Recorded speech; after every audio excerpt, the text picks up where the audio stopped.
வணக்கம். மாறா புன்னகையோடும் தீரா உற்சாகத்தோடும் ஆல்டிஸ் அரட்டையரங்கத்தையும் உங்களை வரவேற்கிறேன். இன்னைக்கு வீடியோவில் நான் அறிமுகப்படுத்த டிஸ்கஸ் பண்ண போகிற ஒரு புத்தகம் தந்தைக்கோர் இடம். அன்னி எர்னோ, பிரெஞ்சு எழுத்தாளர் அன்னி எர்னோ அவர்கள் எழுதிய தந்தைக்கோர் இடம். பிரெஞ்சில் பேர் லா பிளேஸ் அப்படிங்கிற பேரில் இருக்குது. தமிழில் எஸ்ஆர் கிருஷ்ணமூர்த்தி மொழிபெயர்த்திருக்காங்க. ஃப்ரெஞ்சிலேருந்து டைரெக்டாகவே மொழிபெயர்த்திருக்காங்க.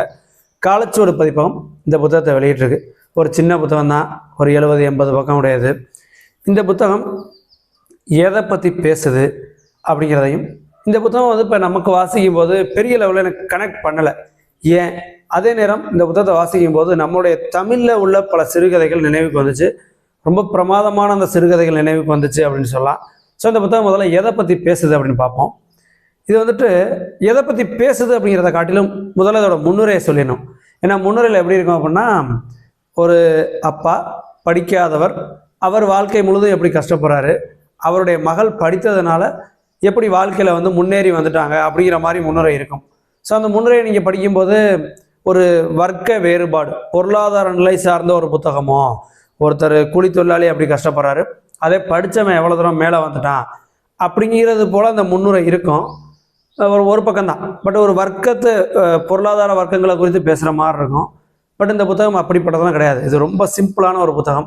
எதை குறித்து பேசுது அப்படின்னா, அன்னி எர்னோ அவங்க அப்பாவை நினச்சி பார்த்து எழுதுறாங்க, அவ்வளோதான்.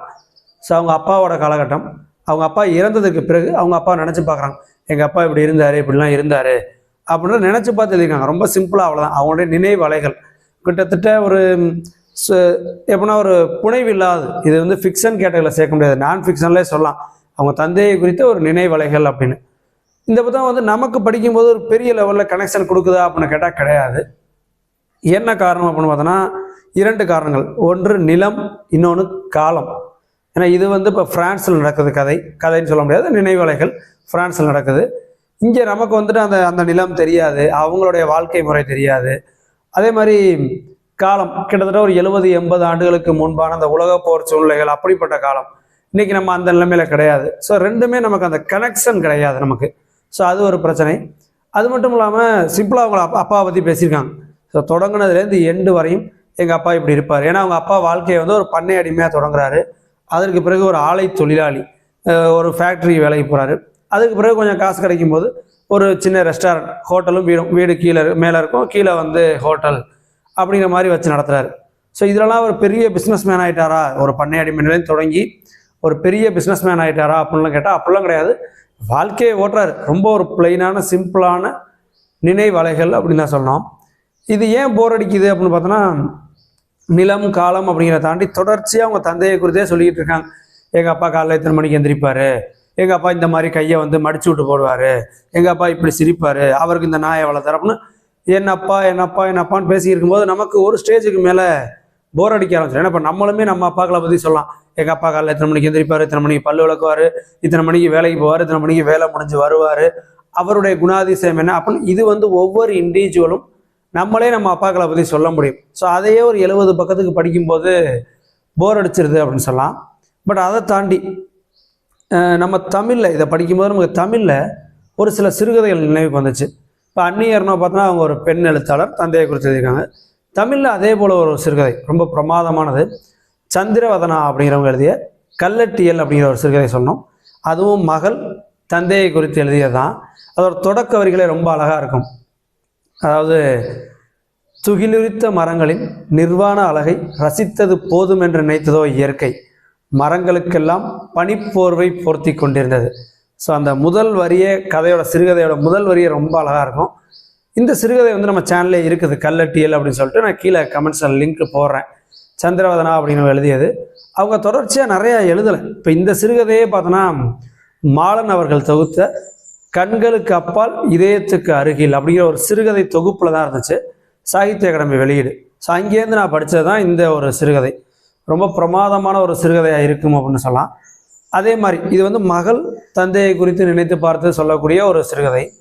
நமக்கு தந்தை, மகள் தந்தையை குறித்து, மகன் தந்தையை குறித்து சொல்லணும் அப்படின்னு பார்த்தோன்னா, அசோகமித்திரனுடைய ஒரு சிறுகதை தந்தைக்காக, இதுவும் நம்ம சேனலில் இருக்குது சிறுகதை. நான் கீழே 2மே கமெண்டில் போடுறேன்.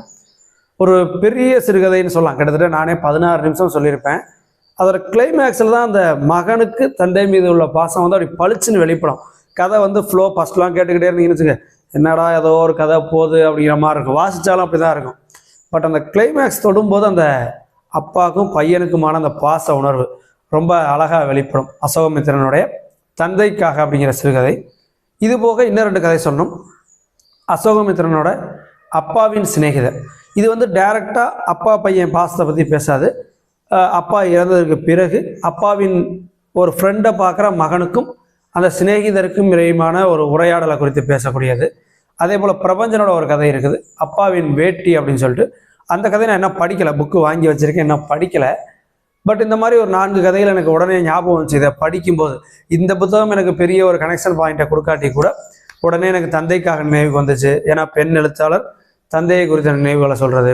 அசோகமித்திரனோட தந்தைக்காக முதல்ல வந்து அந்த பெண் எழுத்தாளர் கல்லட்டியல் அந்த சிறுகதை, அடுத்த அசோகமித்திரனுடைய தந்தைக்காக, அதே போல் அசோகமித்திரனுடைய அப்பாவின் சிநேகிதர், பிரபஞ்சனோட அப்பாவின் வேட்டி, இது போன்ற கதைகள்லாம் நமக்கு நினைவுக்கு வந்துச்சு. ஏன்னா இதெல்லாம் நம்ம நிலத்தோட கதைகள், நமக்கு ஒரு நல்ல கனெக்ஷன் பாயிண்ட் இருக்கும் கதையை படிக்கும்போது. காலமும் ரொம்ப பின்னாடி கிடையாது. இந்த புத்தகம் ரொம்ப காலத்தாலும் நிலத்தாலும் நமக்கு வேறுபட்டது அப்படிங்கிற ஒரு அந்நியப்பட்டு தெரியுது அப்படின்னு சொல்லலாம். பட் அதே நேரம் ஒரு கதையில் ஒரு காட்சி வருது, அவங்க பாட்டியை குறித்து சொல்கிறாங்க. கோயிலுக்கு போகிற அந்த பாட்டி வந்துட்டு அங்கே கொடுக்குற அந்த தைலத்தை எடுத்து, இவங்களுக்கு கை கால் வலிலாம் இருக்கும், அந்த பாட்டி அந்த இடத்துல அந்த தைலத்தை பூசிக்கிறாங்க. இதை படிக்கும்போது நமக்கு அப்படியே கனெக்ட் பண்ணிக்க முடியுது. ஏன்னா இந்தியாவாக இருக்கட்டும், உலகம் முழுவதும் இந்த கலாச்சாரம் இருக்க போல. ஏன்னா இப்போ நம்ம இந்தியாலையும் பார்த்தோன்னா கோயிலுக்கு போவோம், பிரசாதம் தராங்க, விபூதி தராங்க, அல்லது கிறிஸ்துவ ஆலயங்கள் அந்த தீர்த்தம் தெளிப்பாங்க, எண்ணெய் கொடுப்பாங்க. இதை நம்மளுமே இந்த அடிப்பட்ட இடங்களில் பூசிக்கிட்டால் நமக்கு உடம்பு சரியாகும் அப்படின்னா அந்த தெய்வ நம்பிக்கை. ஸோ அப்படி பார்க்கும்போது உலகம் ஃபுல்லாகவே அந்த தெய்வ நம்பிக்கை அப்படிங்கிறது மக்களுக்கு ஆழமாக இருக்குது, ஒரே மாதிரி தான் இருக்குது அப்படிங்கிறதெல்லாம் நமக்கு தெரிஞ்சுக்க முடியுது. அதே மாதிரி புத்தகத்தை அவங்க முடிச்சிருக்க இடம், அந்நியர் முடிச்சிருக்க இடம் பார்த்தீங்கன்னா ஒரு ஸ்டேஜில் சொல்லுவாங்க, இதோட நான் முடிச்சுக்கலான்னு நினைக்கிறேன், ஏன்னா இதுக்கு மேலே என் தந்தையை குறித்து எனக்கு நினைத்து பார்க்குறதுக்கு எதுவும் இல்லை, என்னுடைய மெமரியில் எல்லாமே காலி ஆயிடுச்சு அப்படின்னு சொல்லுவாங்க. ஏன்னா அப்போ ஒரு வரி அழகாக சொல்கிறாங்க, இதுக்கு மேலே நினைவுகள் இல்லை. ஸோ வந்து நினைவுகளை மீட்கொணர்ந்து எழுதுறது வந்து கற்பனையை எழுதுறதோட கஷ்டம் அப்படின்னு. ஏன்னா கற்பனை உங்களுக்கு ஒரு விஷயம் தெரியல, கற்பனை பண்ணி எழுதுனா நீங்கள் கதை அடிக்க ஆரம்பிச்சலாம். பட் நினைவுகளை திருப்பி ஞாபகப்படுத்தி எழுதுறது அப்படிங்கிறது ஒரு கஷ்டமான விஷயம். ஸோ அதான் சொல்கிறாங்க, நினைவுகளை மீட்கொணர்ந்து எழுதுவது என்பது கற்பனையை எழுதுவதோட கஷ்டம் அப்படின்னு சொல்லிட்டு முடிச்சுக்கிறாங்க, இதோட போதும் அப்படின்னு. ஸோ உண்மைதான். ஏன்னா நமக்கு வந்துட்டு கற்பனை கதை எழுதுறது கஷ்டம்னு நினைக்கிறோம். பட் நம்ம குறுக்கா போக்கில் எழுதணும் அப்படின்னா நம்ம கற்பனை குதிரையை அடித்து பறக்க விடலாம். பரீட்சையில் நம்ம பசங்க எழுதுவானுவ, அடித்து பறக்க விட்டு என்ன வேணாலும் எழுதுவானுவ. எனக்கு என் ஃப்ரெண்டு வந்துட்டு வற்றாத ஜீவநதிகளை குறித்து குறிப்பு வரைக அப்படின்னு 10th ஒரு கொஸ்டின் இருக்கும். அதுக்கு என் ஃப்ரெண்டு எழுதின பதில் இன்ன வரைக்கும் ஞாபகம் இருக்கு. ஏன்னா அவன் அப்படி ஒரு பயங்கரமான கதை அடிச்சிருந்தான். எங்கள் டீச்சருக்கு பிடிச்சி இது என்னடா கதையில் இருக்குது அப்படின்னா அந்த பதிலை வாட்சி காமிச்சாங்க. ஸோ கற்பனை குதிரையை நம்ம கண்டமணி தட்டி விடலாம். பட் நினைவு அலைகளை நினைத்து பார்த்து எழுதுறது, உண்மை எழுதுறது, நமக்கு டேட்டாஸ் வேணும், கரெக்டாக இருக்கணும். ஸோ அந்த சிக்கல்கள் அந்த ஒரு வரியில் வெளிப்படுது அப்படின்னு சொல்லலாம். ஸோ ஒரு வாசிக்க கொஞ்சம் போரிங்கான புத்தகம் தான் இந்த புத்தகத்தை பொறுத்தவரையும். அதோட ஆனால் எழுதியிருக்க முறைகள் எப்படி எழுதியிருக்காங்க அப்படிங்கெல்லாம் தெரிஞ்சிருக்கா நீங்கள் ட்ரை பண்ணி பார்க்கலாம். காலச்சோறு பதிப்பதில் வெளிவந்திருக்கு. இந்த புத்தகம் எனக்கு வந்து சிகாமணி சார் தான் அனுப்பி வச்சாங்க, அவங்களுக்கு ஒரு மிகப்பெரிய நன்றி இந்த நேரத்தில். ஸோ வாய்ப்பு கிடைச்ச இந்த கதையை, இந்த கதையினே சொல்ல முடியாது, நினைவு அலைகள், அந்நியர்னோட தந்தையை குறித்து நினைவு அலைகளை வாசிச்சு பாருங்கள். குறிப்பாக நம்மளுடைய தமிழ் கதைகள் கீழே கமெண்ட்ஸில் லிங்க் இருக்குது, அதை கேட்டு பாருங்கள், நல்லா சூப்பராக இருக்கும். மறுபடியும் இன்னும் ஒரு வீடியோவில் இன்னும் சில புதிய புத்தகங்களை குறித்த தகவலுடன் சந்திக்கிறேன். தொடர்ந்து வாசிப்போம். நன்றி.